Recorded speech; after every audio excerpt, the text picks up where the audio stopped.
주님께서 여러분과 함께 성령 마테오가 전한 거룩한 복음입니다.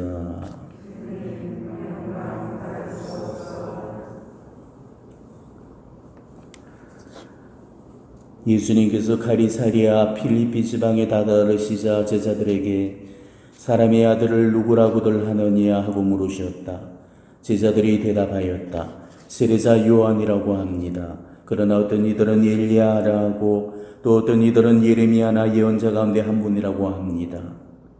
예수님께서 그러면 너희는 나를 누구라고 하느냐 하고 물으시자 시몬 베드로가 스승님은 살아계신 하나님의 아드님 그리스도이십니다 하고 대답하였다. 그러자 예수님께서 그에게 이르셨다. 시몬 바로 요나야, 너는 행복하다.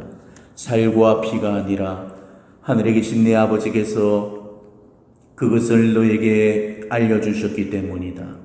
나 또한 너에게 말한다. 너는 베드로이다. 내가 이 반석 위에 내 교회를 세울 터인즉 저승의 세력도 그것을 이기지 못할 것이다. 또 나는 너에게 하늘나라의 열쇠를 주겠다. 그러니 네가 무엇이든지 땅에서 매면 하늘에서도 매일 것이고 네가 무엇이든지 땅에서 풀면 하늘에서도 풀릴 것이다. 그런 다음 제자들에게 당신이 그리스도라는 것을 아무에게도 말하지 말라고 분부하셨다. 그때부터 예수님께서는 당신이 반드시 예루살렘에 가시어 원로들과 수석 사제들과 율법학자들에게 많은 고난을 받고 죽임을 당하였다가 사흘날에 되살아나셔야 한다는 것을 제자들에게 밝히기 시작하셨다. 그러자 베드로가 예수님을 꼭 붙들고 반박하기 시작하였다. 맙소사 주님, 그런 일은 주님께 결코 일어나지 않을 것입니다. 그러나 예수님께서는 돌아서서 베드로에게 말씀하셨다. 사탄아, 내게서 물러가라. 너는 나에게 걸림돌이다. 너는 하나님의 일은 생각하지 않고 사람의 일만을 생각하는구나. 주님의 말씀입니다.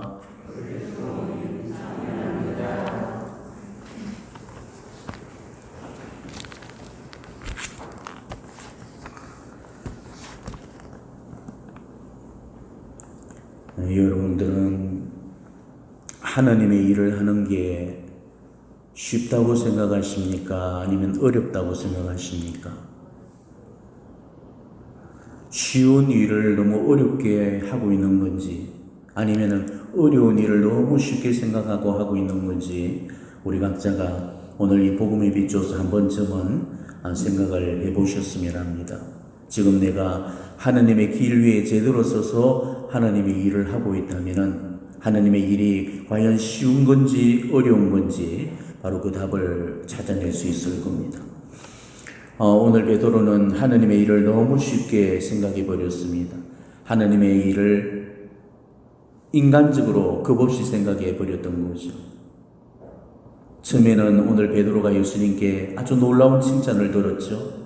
그 누구도 예수님의 신원과 정체를 몰랐을 때 베드로만큼은 예수님이 누구신가를 정확하게 알고 있었던 겁니다. 그래서 당신이 누구냐던 그 질문에 아무도 답을 내놓지 못하던 그런 상황에서 베드로만큼은 정확한 답을 내놓았죠. 스승님은 살아계신 하나님의 아들인 그리스도이십니다. 예수님께서는 바로 그런 답변을 내놓은 베드로를 대단히 대견하게 생각하시면서 칭찬을 해주셨습니다. 하지만 이런 훌륭한 답변을 내놓고서도 곧이어서 예수님께서 당신이 예루살렘에 오르셔서 순환받고 죽게 되리라는 예고를 하셨을 때는 극도로 흥분을 감추지 못하면서 예수님께 따지듯 반대를 했죠. 복음은 이 베드로의 이런 기이한 행동을 이렇게 묘사를 해놓고 있습니다. 그러자 베드로가 예수님을 꼭 붙들고 반박하기 시작하였다. 맙소사 주님, 그런 일은 주님께 결코 일어나지 않을 것입니다. 자, 여기서 표현된 묘사된 표현에 한번 주목을 해보도록 하십시오. 꼭 붙들고 반박하기 시작하였다. 반대보다도 더 강한 어조의 표현이 이 반박입니다. 반항의 의미가 이 속에 내포되어 있는 용어예요. 자, 그렇다면 왜 베드로는 예수님을 꼭 붙들고 반항적인 의미에서의 그 반대, 즉 반박을 했을까?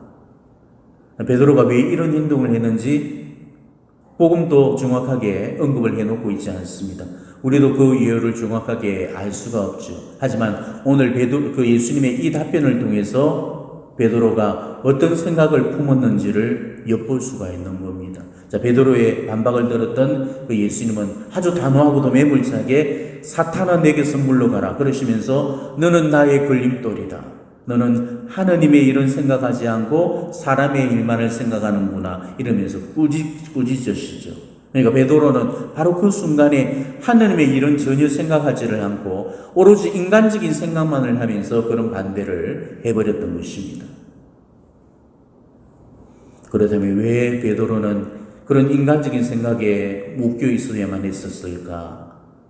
자, 아시다시피 제자들은 늘 누가 높은가를 놓고 서로 티격태격 싸웠죠. 어머니를 앞세워서 치맛바람을 일으키던 그런 제자들도 있었습니다. 이처럼 제자들은 누구나가 제2인자 자리를 욕심내고 있었던 거예요. 그렇기 때문에 제자들은 예수님께서 누가 2인자인지를 공표해 주시기를 은근히 기대를 하고 있었던 겁니다. 자, 그런데 오늘 예수님께서 베드로를 바로 사도들의 어뜸이며 수익권자로 선포를 공식적으로 해버리셨던 거죠. 베드로 위에 당신의 교회를 세우셔서 죽음의 세력도 감히 무너뜨릴 수 없도록 견고하게 해주시리라고 약속을 하시면서 맺고 풀 수 있는 그 하늘나라의 열쇠를 베드로 손에 쥐어주셔서 감히 예수님만이 하실 수 있는 그 청권을 베드로에게 위임을 하셨던 겁니다. 한마디로 이 말씀은 그동안에 있어왔던 제자들의 그 싸움에 종지부를 찍는 그런 말씀이었죠. 이로써 베드로는 명실공히 제2인자요 후계자로서 낙점이 되었던 겁니다. 그러니 이 베드로의 마음이 얼마나 의기양양해졌겠습니까? 아마 보이는 게 없고 모두가 지 발 아래로 보일 만큼 어깨를 어스대면서 뽀겼을 겁니다. 그런데 바로 그 순간에 예수님께서 청천벽력 같은 말씀을 해버리셨던 거죠. 오늘 복음은 예수님과 제자들이 예루살렘으로 올라가고 있던 상황이었습니다. 그러니까 예수님의 말씀대로라면은 곧 예루살렘에 도착하시게 되면은 백성의 지도자들에게 체포가 되어서 고난을 겪다가 죽임을 당하실 거라는 거죠. 그렇다면은 이 말씀을 들었던 베드로가 극도로 흥분하면서 예수님께 따지듯이 반박했던 이유가 과연 뭐였겠습니까? 베드로는 바로 예수님의 말씀을 듣는 그 순간에 머릿속에 계산이 치고 들어와 버렸던 거죠. 즉 예수님의 고난과 죽음이 슬퍼서 반박을 했다기보다는 예수님이 돌아오시고 나면 모든 게 물거품처럼 사라져버리고 2인자 자리도 물 건너간다는 것을 알았기 때문에 베드로는 그런 인간적인 욕심 때문에 그토록 입에 거품을 물고 반대를 해버렸던 겁니다. 우리는 이 베드로가 정말 야망을 지닌 인물이라는 것을 알 수 있는 또 다른 대목을 복음에서 만날 수가 있죠. 바로 최후 만찬석상에서 예수님께서 세종례를 베푸실 때 베드로는 결사 반대를 하면서 예수님께 발을 들이는 것을 거부를 하게 됩니다. 자, 왜 베드로는 그런 행동을 했겠습니까? 예수님이 자신의 발을 씻어주게 되면은 자기도 자기보다 한 끗발 아래의 동료들 발을 씻겨줘야 됐기 때문에 그게 싫었던 거죠. 이때도 베드로의 머릿속은 이런 인간적인 그런 계산 속에 묶여 있었던 겁니다. 하느님의 일에는 인간적인 생각이 들어가서는 안 됩니다. 계산이 치고 들어오고 자기 욕심이 치고 들어오고 속셈이가 꿍꿍이가 치고 들어오게 되면은 하나님의 보다 더 큰 영광을 가려놓게 되고 결국 하나님의 일을 거르치게 되는 거죠. 우리는 오늘날 교회 안에서 이런 베드로의 모습을 자주 보게 됩니다. 하나님의 일은 생각하지 않고 사람의 일만 무성한 게 오늘날 우리 교회의 현실이기도 합니다. 그러다 보니 늘 교회 일이 잡음이 많고 시끄러워질 수밖에 없는 거죠. 자기 주장만 늘어놓고 자기 이속부터 먼저 챙기게 되고 자기 편리대로만 일을 끌어가려고 하는 겁니다. 어떤 일을 놓고 그것을 결정하기에 앞서서 정말 어떻게 하는 것이 하느님의 뜻인지를 여쭙고 공동체 전체를 이롭게 하고 유익이 되게 하는 게 뭔지부터 우리가 물으면서 그 답을 찾아야 되는데도 그 순간에 하느님의 일은 생각하지를 않고 사람의 일만을 생각하는 경우들이 너무나 많은 거죠. 지금 이런 예들이 우리 공동체 속에서도 지금 많이 드러나고 있지만, 예로 들기에는 부축절에서 지금 피합니다마는 지금 자기 자신이 지금 교회 직분을 맡아서 하나님의 일을 해 나가는 데 있어서 과연 자기 계산이나 있어 자기 편리대로 끌고 가려는 그런 경우는 없는지를 잘 성찰해 보셨으면 좋겠습니다. 물론 오늘 이 복음에 비추어서 사제인 저부터가 반성을 해야 될 그런 대목이 분명히 있을 겁니다. 저한테도 그런 순간이 많았거든요. 이 사모를 하면서 제 편의대로 계획을 하고 하나님께 영광이 되는 일보다도 제게 영광이 되는 일을 선택했던 적이 있었습니다. 어떻게 결정하는 게 공동체에 더 큰 유익이 되는지를 잘 알면서도 때로는 제 욕심이 앞서고 제 편한 대로 하고 싶어서 기어이 제 고집과 주장을 부릴 때도 있었어요. 떠날 시간이 다가오니까 잘 살았던 일들보다 못 살았던 일들이 더 후회로 남습니다. 하느님의 일보다도 사람의 일만을 생각하면서 그 사목을 수행했던 지난 시간들 앞에 참 많은 그런 반성을 하고 있습니다. 그렇지만 제가 늘 사목을 하면서 어떤 결정을 내릴 때마다 기도 속에서 엿주는 게 두 가지가 있습니다. 그 일을 놓고 하나님께서 뭘 원하실까와 공동체에 유익이 되는 길이 뭘까, 이 두 가지를 여쭈면서 하나님의 일을 해 나가려고 합니다.